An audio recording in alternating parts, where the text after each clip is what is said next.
नमस्कार, मी मनोहर पवार. TV1 मराठीमध्ये आपले स्वागत. पाहूया आजचे वृत्त.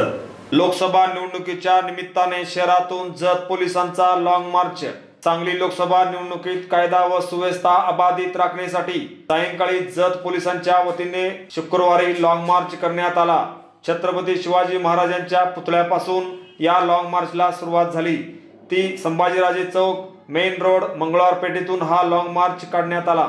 यावेळी पोलीस निरीक्षक शिवाजी गायकवाड, पोलीस उपनिरीक्षक रणजित गुंडरे, श्री कत्ते, पोलीस व होमगार्ड आदी कर्मचारी मोठ्या संख्येने उपस्थित होते.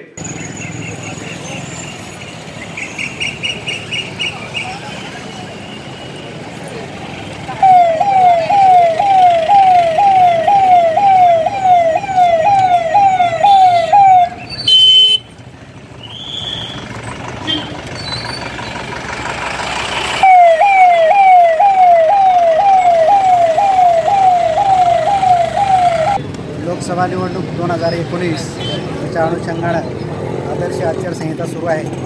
त्या अनुषंगानं आचारसंहितेचा कोणत्याही ठिकाणी भंग होऊ नये, कायदा व सुव्यवस्था अबाधित राहावी याकरता जत पोलीस ठाण्याच्या वतीनं तात्कालिक परिस्थितीला सामोरे जाण्याच्या दृष्टीनं दंगा काबू योजना आज रोजी घेण्यात आली.